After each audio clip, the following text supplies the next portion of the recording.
Nah, kami juga tetap sekali lagi kenapa dalam rangkaian persidangan itu kami concern sekali, serius sekali untuk bertanya dan mendalami aspek kepastian hukum, aspek azas legalitas begitu sebagai salah satu bentuk perwujudan kepastian hukum dan juga aspek hak azazi manusia. Jangan sampai sebuah pasal yang mungkin kalau visualisasikan panjangnya hanya 1 meter misalnya begitu ya.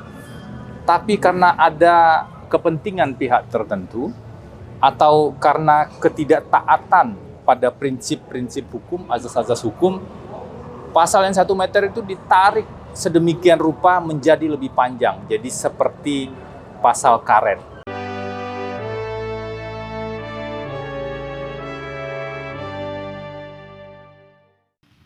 Dalam perkembangan perkara hukum yang melibatkan Sekretaris Jenderal PDI Perjuangan Hasto Kristianto, Jaksa Penuntut Umum mengarahkan fokusnya pada 2 pasal penting, yaitu pasal 221 Kitab Undang-Undang Hukum Pidana dan pasal 21 Undang-Undang Nomor 20 Tahun 2001 tentang Pemberantasan Tindak Pidana Korupsi. Kedua pasal ini memiliki satu benang merah yang sama, yakni mengenai tindakan menghalangi atau merintangi proses penegakan hukum, atau dalam istilah hukum dikenal sebagai obstruction of justice. Pasal 221 KUHP menyasar individu yang secara sengaja menyembunyikan orang atau benda untuk menghindarkan dari penyidikan atau penuntutan. Sementara itu pasal 21 Undang-Undang Tipikor secara tegas mengatur ancaman pidana bagi siapapun yang dengan sengaja melakukan tindakan yang menghalangi, merintangi, atau menggagalkan secara langsung maupun tidak langsung proses penyidikan, penuntutan, dan pemeriksaan di sidang pengadilan dalam perkara korupsi. Namun, muncul perdebatan mendalam di kalangan ahli hukum mengenai waktu penerapan pasal-pasal ini. Pertanyaannya, apakah ketentuan perintangan penyidikan hanya berlaku setelah proses penyidikan resmi dimulai, ataukah bisa diterapkan sejak tahap penyelidikan masih berlangsung? Sebagian ahli berpandangan bahwa unsur penyidikan dalam pasal 21 Undang-Undang Tipikor harus ditafsirkan secara ketat. Artinya, perbuatan menghalangi hanya dapat dianggap sebagai tindak pidana apabila dilakukan setelah proses penyidikan secara resmi dibuka oleh aparat penegak hukum. Pendekatan ini berpegang pada prinsip legalitas dan kepastian hukum. Namun, di sisi lain, ada pandangan yang lebih progresif. Mereka menafsirkan bahwa inti dari pasal ini adalah perlindungan terhadap integritas proses hukum secara menyeluruh, mulai dari penyelidikan, penyidikan, hingga penuntutan dan persidangan. Maka, perbuatan yang secara nyata mengganggu proses penegakan hukum meskipun terjadi di tahap penyelidikan, sudah bisa dikenai pasal 21 Undang-Undang Tipikor. Perdebatan ini mencerminkan problematika klasik dalam hukum pidana. Di satu sisi, hukum pidana harus diterapkan secara ketat dan tidak multitafsir. Namun di sisi lain, hukum juga harus mampu menjerat pelaku-pelaku yang mencoba menghambat jalannya keadilan, bahkan sejak tahap paling awal. Dalam konteks perkara Hasto Kristianto, perdebatan ini menjadi semakin relevan. Apakah tindakan yang disoroti jaksa terjadi saat penyidikan sudah berjalan, atau masih dalam tahap penyelidikan? Jawaban atas pertanyaan ini akan sangat menentukan arah pembuktian dan konstruksi hukum yang dibangun oleh penuntut umum. Yang pasti, problematika ini belum menemukan satu titik temu. Perlu adanya putusan pengadilan yang menjadi jurisprudensi atau bahkan klarifikasi normatif melalui perubahan undang-undang agar tidak menimbulkan ketidakpastian hukum di masa depan. Selanjutnya, mari kita dengarkan pandangan dari salah seorang pengacara hasto dan pakar hukum dari Pukat UGM berikut ini. Selamat menyaksikan, terima kasih. Jadi begini, kalau kita ikuti, saya kebetulan membaca bagaimana perdebatan di DPR ya pada tanggal 22 April 1999. Kekhawatiran para anggota DPR dan juga para ahli yang diundang ketika itu, yang dihadirkan ketika itu, bahwa kalau perintangan penyidikan ini terlalu luas, ya, perintangan terhadap keadilan ini terlalu luas, dikhawatirkan bahwa justru bukan keadilan yang akan dilahirkan. Itu pertama. Kemudian yang kedua, ya, menurut hemat kami, kenapa kami juga meminta kepada Pak Marwar menerangkan soal ini? Karena kalau kita lihat prinsip dasar dalam KUHP, bahwa dalam proses penyelidikan itu belum ada perkara pidana, ya, karena mereka baru sampai pada titik mencari peristiwa hukum yang kemudian nanti ketika ada peristiwa hukumnya, ya, baru kemudian mereka cari siapa yang melakukan peristiwa itu dan apa buktinya pada saat penyidikan. Nah, inilah prinsip dasarnya kenapa kami menghadirkan dan meminta keterangan beliau di hadapan persidangan ini. Yang perlu kita ingat adalah bahwa bagaimanapun juga, ya, pasal tentang obstruction of justice kita ini berasal dari pasal 221 KUHP, ya. Dan ini berasal dari pasal 184 Kitab Undang-Undang Hukum Pidana Belanda yang disetujui pada tahun 1881. Ya, sementara kita sendiri baru memulai menjadikan KUHP itu tahun 1920 kalau saya tidak keliru. Barangkali Zainur Rahman nanti bisa koreksi saya. Nah, apa yang mau saya katakan adalah proses yang kita sebut dalam perintangan penyidikan ini yang berasal dari KUHP Belanda itu memang sudah dimodifikasi, ya, terutama dalam Undang-Undang Tipikor. Tetapi ini justru tidak jelas, banyak menimbulkan ketidakjelasan, banyak menimbulkan tafsir. Ya, salah satu di antaranya tafsir yang dilakukan sekarang seolah-olah pada proses penyelidikan itu orang bisa dikenakan tindakan melakukan penghalangan keadilan atau yang biasa kita sebut sebagai obstruction of justice. Nah, inilah fungsi utama kami hadirkan Pak Maru itu untuk menerangkan bagaimana siapa sih sebenarnya yang bisa memberikan keterangan, ya, memperluas penafsiran terhadap undang-undang. Ya, kalau menurut beliau satu-satunya yang bisa memberikan tafsir itu adalah legislatif, ya, atau itu Mahkamah Konstitusi. Nah, ini prinsip dasarnya, ya, yang kami minta kepada beliau tadi untuk diterangkan. Ya, Pak Magdir, kalau pasal perintangan juga dimulai dari fase penyelidikan, berarti yang Pak Magdir sampaikan itu kan terlalu luas ya. Tapi kalau asumsinya pertanyaannya adalah, bukankah untuk lanjut dari penyelidikan ke tahap penyidikan itu mencari cukup bukti dulu? Jadi itu yang dilindungi bukti-buktinya sehingga jangan sampai dirintangi. Itu bagaimana menjawabnya Pak Magdir? Itu kan begini, ada bukti itu kan pada proses penyidikan. Ya. Pada proses penyidikan itu bukti itu dikumpulkan, ada orang yang diduga melakukan perbuatan pidana itu. Kalau pada tahap itu nggak ada masalah. Sekarang ini pada proses penyelidikan.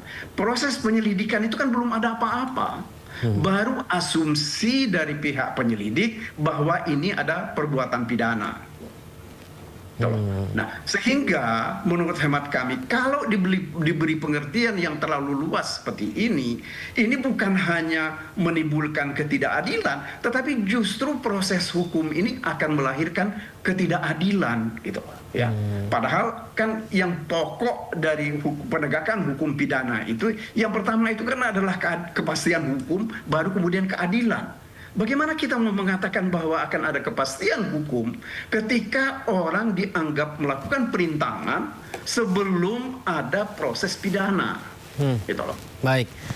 Baik Pak Zainur, ini berarti kita membahas mengenai pasal 21 Undang-Undang Nomor 31 Tahun 99 tentang pemberantasan Undang-Undang Tipikor ya. Ini bagaimana sebenarnya pasal 21 ini tentang perintangan itu Pak, penyidikan dan juga penyelidikan yang dimaksud tadi Pak? Ya, sebenarnya bahkan perdebatannya jauh lebih luas ya. Jauh lebih luas. UKAD sebagai Center of Anti-Corruption Studies juga bukan berarti selalu membenarkan apa yang kemudian sesuatu yang memang samar begitu. Jadi memang ada dua putusan MK ya, putusan 7 dan putusan 27. Yang satu itu mempersoalkan mengenai kriteria apa yang disebut sebagai perintangan, dan yang kedua adalah menyoal secara langsung atau tidak langsung. Jadi memang di dalam pasal 21 ini ada banyak soal yang memang dalam batas-batas tertentu lex strictanya itu masih menjadi perdebatan. Kalau kita melarkan ke kasus lain misalnya, sekarang sedang berlangsung kasus obstruction of justice di kejaksaan tuh, di soal mempengaruhi opini publik terhadap kejaksaan dalam penanganan sebuah perkara begitu ya. Nah, saya setuju kalau satu norma pidana itu tidak boleh melar. Dia ada batasan yang itu sudah menjadi asas hukum, lex stricta, lex scripta, dan lex serta begitu ya. Nah, tetapi yang tadi menjadi sepertinya menjadi sesuatu yang cukup berharga bagi pihak-pihak yang sedang berperkara di kasus obstruction of justice Pak Hasto, ini sepertinya adalah perdebatan soal apakah obstruction of justice di pasal 21 itu bisa melingkupi apa yang masih dalam proses tahap penyelidikan gitu kan. Nah, kalau kita baca di dalam rumusan pasal, memang itu adalah khusus untuk penyidikan, penuntutan dan persidangan begitu ya. Jadi di dalam pasal 21 Undang-Undang 3199 itu di sana dikatakan bahwa setiap orang yang sengaja, jadi memang harus ada unsur kesengajaan gitu ya, mencegah, merintangi atau menggagalkan secara langsung atau tidak langsung gitu ya. Penyidikan, penuntutan atau pemeriksaan di sidang pengadilan. Nah, ini yang memang menjadi batasan dari pasal 21 itu. Nah, kalau perdebatannya adalah bagaimana kalau terjadinya sebelum di tahap penyidikan begitu ya. Nah, ini memang menurut saya kembali lagi ke soal perdebatan tafsir gitu ya. Nah, soal perdebatan tafsir memang sole interpreter of the Constitution itu adalah Mahkamah Konstitusi. Tidak ada pihak lain yang diberikan kewenangan untuk memberikan penafsiran terhadap konstitusi gitu ya, apakah itu konstitusional atau itu unkonstitusional. Tetapi hakim di dalam perkara pidana itu kan juga adalah pembentuk hukum, juga hakim itu juga membaca undang-undang. Apakah yang dimaksud adalah waktu ya yang dibatasi tahapan penyidikannya atau yang menghalangi penyidikannya gitu ya, menghalangi penyidikan terhadap sesuatu yang belum terjadi. Kalau tadi penjelasan Pak Magdir, tentu perspektif dari kuasa adalah harus sudah terjadi pidananya. Bagaimana belum mungkin ada pidananya. Itu penyidikan kalau belum ada tindak pidananya. Tetapi ini juga bisa saja kemudian ada tafsir lain gitu ya. Yang tafsir ini memang tidak ada putusan MK-nya, karena putusan MK itu hanya menyoal dua hal itu tadi. Yang pertama adalah kriteria, yang kedua adalah langsung dan tidak langsung begitu ya. Nah, sehingga memang menurut saya pasal 21 ini adalah salah satu pasal yang perlu untuk mendapatkan pembenahan, pembaruan ke depan. Apakah itu melalui perubahan undang-undang agar semakin lex serta, atau yang kedua adalah dengan tafsir konstitusi melalui putusan Mahkamah Konstitusi. Jadi untuk putusan Pak Hasto tentu itu akan sangat menarik nantinya begitu ya, bagaimana hakim melihat pasal 21 ini, termasuk juga kalau saya lihat kan sebenarnya kemungkinannya juga banyak. Apakah di dalam pembuktian persidangan itu ada tindakan-tindakan ketika proses hukumnya itu sudah masuk tahap penyidikan gitu ya. Kan saya juga tidak tahu tuh apakah penyidik memiliki bukti bahwa ada tindakan-tindakan lain yang merintangi sudah di tahap penyidikan gitu. Atau yang kedua, sebenarnya kan kalau saya mengamati begitu ya, kenapa ini kemudian disebutnya di dalam tahap penyidikan begitu ya? Karena kalau di tahap-tahap sebelumnya ya itu bisa menjadi pelaku penyerta dengan pasal 55 tanpa harus menggunakan pasal obstruction of justice. Harusnya kan seperti itu. Jadi saya pun secara fair mengatakan memang pasal 21 ini adalah salah satu pasal yang menurut saya perlu mendapatkan pembaruan ke depan. Selain kasusnya Pak Hasto yang sekarang sedang diperdebatkan, tadi dijelaskan oleh Pak Magdir, menurut saya yang jauh lebih menarik adalah kasus di kejaksaan gitu ya. Orang mempengaruhi opini di media sosial kemudian dijerat dengan pasal obstruction of justice. Itu apa tidak terlalu jauh dari pasal 21 begitu kan? Nah, itu menurut saya juga memang masih menjadi sesuatu perdebatan yang menurut saya perdebatan ini memang cukup berdasar. Itu dari sisi yang memang pasal 21 harus ada pembenahan pembaruan ke depan. Tapi kalau dari sisi kacamata hukumnya Pak Zainur, apakah memang ketika baru proses penyelidikan ada perintangan yang diduga dilakukan itu bisa masuk dalam ranah untuk bisa membuat seseorang menjadi bersalah? Jadi gini, kan tadi saya jelaskan ya, tentu ada dua tafsir. Tafsir yang pertama adalah tidak bisa di tahap penyelidikan itu karena di dalam pasal 21 teksnya adalah menggagalkan penyidikan.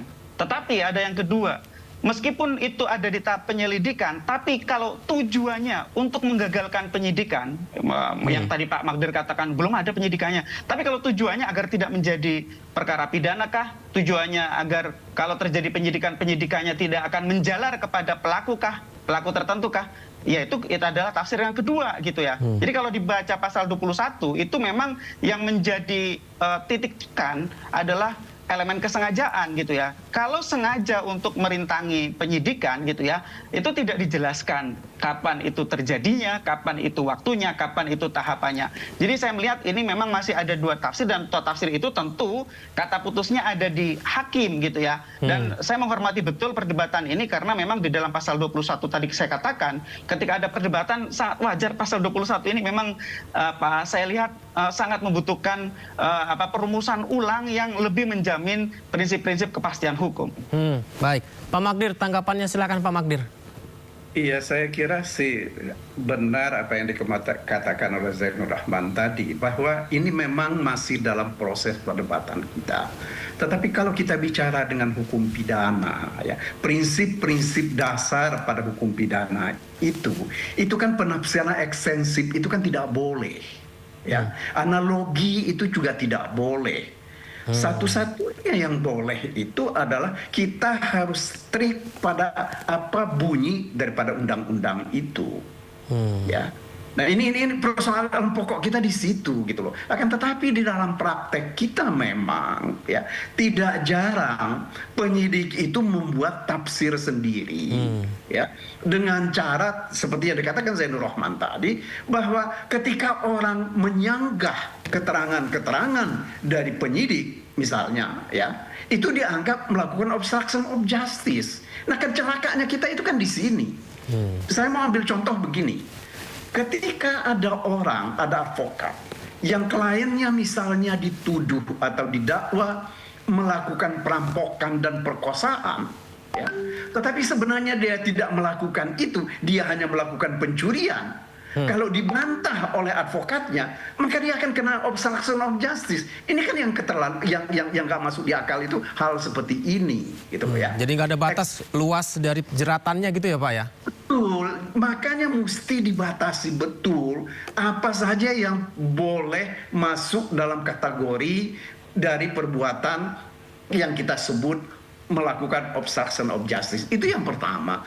Kemudian yang kedua, ya, juga tidak boleh dianggap bahwa ketika orang menyanggah pernyataan dari aparat penegak hukum, mereka dianggap melakukan perbuatan merintangi penyidikan. Itu nggak boleh seperti itu, gitu loh. Karena bagaimanapun juga ketika orang bicara tentang kebenaran menurut dia, ya itu adalah haknya. Ini kan hak asasi orang. Memang yang jadi problem Yudi ya di dalam hukum acara pidana kita yang saya kira di seluruh dunia ini hukum acara pidana itu mengatur pertandingan, tetapi pertandingan itu tidak seimbang, ya. Pengacara dan para tersangka atau terdakwa itu hanya mempunyai hak yang sangat terbatas. Nggak ada upaya paksa yang bisa mereka lakukan. Nah, sementara penyidik dengan kekuatan upaya paksa, mereka bisa melakukan apa saja.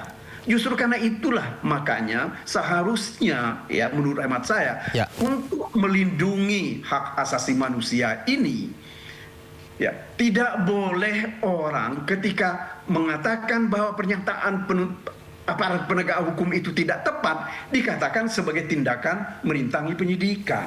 Baik Pak Magdir, menarik itu Pak Magdir. Saya garis bawahi, melindungi hak asasi manusia, nggak boleh seseorang yang protes dianggap merintangi penyidikan. Karena hal itu juga yang disampaikan oleh Pak Hasto Kristianto, Pak Magdir, dan Pak Zainur. Kita simak dulu berikut ini. Sesuai dengan ketentuan di KUHAP, hari ini benar-benar dihadirkan saksi ahli Prof. Mauwarar Siahaan yang betul-betul bisa memberikan suatu terang terhadap suatu proses hukum yang harus menjunjung tinggi hak asasi manusia, yang tidak boleh melanggar due process of law. Dan kemudian terhadap barang-barang bukti itu juga harus diperoleh dengan cara-cara yang tidak melawan hukum. Bahkan tadi secara ekstrem dikatakan ketika seorang terdakwa diperiksa, hak-haknya tidak dibacakan sekalipun, itu memiliki suatu implikasi yang serius terhadap proses untuk mendapatkan keadilan yang hakiki itu. Nah, karena itulah ini menjadi suatu bagian dari pendidikan politik hukum yang sangat baik agar supremasi hukum bisa dibangun. Dan dari situ sangat jelas bagaimana proses daur ulang terhadap persoalan yang sudah inkrah tadi ditegaskan oleh saksi ahli bahwa hal-hal tersebut sepanjang berkaitan dengan seluruh bukti-bukti fakta-fakta persidangan itu adalah suatu hal yang dianggap benar. Ya itu tadi ya Pak Magdir dan Pak Zainur. Pak Magdir, saya sedikit saja mengutip yang disampaikan Pak Hasto. Hukum menjunjung tinggi hak asasi manusia, barang-barang bukti diperoleh dengan cara yang tidak melawan hukum. Begitu Pak Magdir, tanggapannya Pak. Iya betul seperti itu ya. Jadi begini, bagaimanapun juga kita ini kan ketika menegakkan hukum itu kan untuk kepentingan manusia, untuk kepentingan menghormati hak-hak asasi manusia. Ya, tidak boleh penegakan hukum itu untuk merendahkan harkat dan martabat manusia. Ya, manusia itu lebih berharga daripada harta, gitu loh ya. Makanya saya acap kali mengatakan bahwa apapun juga di dalam proses hukum itu adalah untuk melindungi hak asasi, bukan sebagai sarana untuk menjadikan orang menjadi terpidana. Karena bagaimanapun juga begini, Yudi ya, ini yang harus kita sadari secara baik, bahwa hukum acara pidana itu adalah hukum yang mengatur dan menetapkan batas-batas apa kewenangan dari penyidik, penuntut umum, dan hakim. Ya, jadi bukan semacam bisluit untuk mereka melakukan tindakan-tindakan berlebihan yang tidak menurut hukum. Nah ini yang harus kita sadari betul. Ketika hukum acara pidana sudah mengatur bagaimana hukum itu harus dilakukan, yang nggak boleh melebihi itu. Atau ketika ada undang-undang sudah tegas mengatakan batasannya seperti ini, tidak boleh diingkari, apalagi ditinggalkan seperti itu atau diabaikan. Nah, saya kira ini sesuatu yang ke depan itu yang memang harus kita pikirkan betul secara baik mengenai obstruction of justice ini. Sebab bagaimanapun juga kalau ini dibiarkan seperti sekarang tanpa ada batasan yang jelas, maka bahkan mungkin kita pun bicara di sini besok itu akan kena obstruction of justice. Ya, teman-teman yang merupakan narasumber atau ahli-ahli yang diminta memberikan komentar terhadap perkara-perkara tertentu bisa kena ancaman ini. Padahal sementara kita menginginkan apa yang kita sampaikan ini kan memberikan penerangan kepada masyarakat supaya masyarakat juga melihat secara terang-benderang mana yang salah dan mana yang tidak salah. Okay. Itu kan semuanya dalam kerangka melindungi hak asasi manusia. Kebetulan hari ini telah dijalani oleh Mas Hasto. Pak Hasto. Besok atau lusa mungkin kita, Yudi. Baik. Bisa Yudi, bisa Zainur Rahman, bisa saya yang akan kena pasal seperti ini. Makanya justru karena itulah yang kami kehendaki adalah supaya ada ketegasan, ada pembatasan terhadap ketentuan ini. Tidak boleh ditafsirkan secara ekstensif. Baik. Pak Zainur, apakah bisa sampai seluas itu, Pak? Tadi yang disampaikan Pak Magdir, obstruction of justice, sehingga ini kalau tidak ada aturan yang jelas yang saklek gitu ya, ini akan bisa kemana-mana begitu untuk merintanginya, untuk diberikan kepada hukumnya? Ya, tadi saya di depan sudah sampaikan juga gitu ya, asas yang sangat penting dalam hukum pidana itu adalah lex serta, lex scripta, lex stricta. Itu harus jelas, tertulis, pasti gitu ya. Jadi batasannya itu benar-benar sangat ketat. Ini berbeda dengan bidang hukum yang lain karena memang hukum pidana itu punya sifat mengekang kebebasan kemerdekaan seseorang. Berbeda dengan hukum perdata, hukum administrasi, hukum tata usaha, dan juga bidang-bidang hukum yang lain. Nah, soal apakah pasal 21 itu dianggap masih terlalu luas, itu sebenarnya saya sayang sekali gitu ya. Pak Marwaar itu kan mantan hakim konstitusi. Putusan Mahkamah Konstitusi 7 dan 27 itu juga menurut saya tidak cukup menjawab persoalan gitu ya. Jadi sangat membebankan kepada kemampuan dari pemohon untuk membuktikan. Padahal kan kalau peradilan konstitusi itu kan adalah peradilan yang berdampak kepada semua gitu ya. Sehingga seharusnya tidak juga kemudian Mahkamah Konstitusi hanya membebankannya kepada para pemohon gitu. Seharusnya Mahkamah Konstitusi bisa memberikan tafsir yang lebih jelas gitu. Nah, dulu saya tidak terlalu mempersoalkan sebenarnya di pasal 21. Termasuk di kasusnya Pak Hasto saya juga terus terang tidak terlalu mempersoalkan. Tapi begitu ada kasus di kejaksaan, itu menurut saya benar-benar pasal 21 ini kemudian bisa dimelarkan sedemikian jauh gitu ya. Saya sama sekali tidak membela itu siapa namanya Marcella Santoso, kolega Pak Magdir sesama advokat, atau satu lagi itu siapa gitu ya, yang menjadi tersangka. Tetapi bayangkan gitu ya, satu tersangka lain itu adalah disangka sebagai buzzer, dia dibayar untuk mempengaruhi pendapat publik menyerang kerja penyidikan di kejaksaan gitu ya.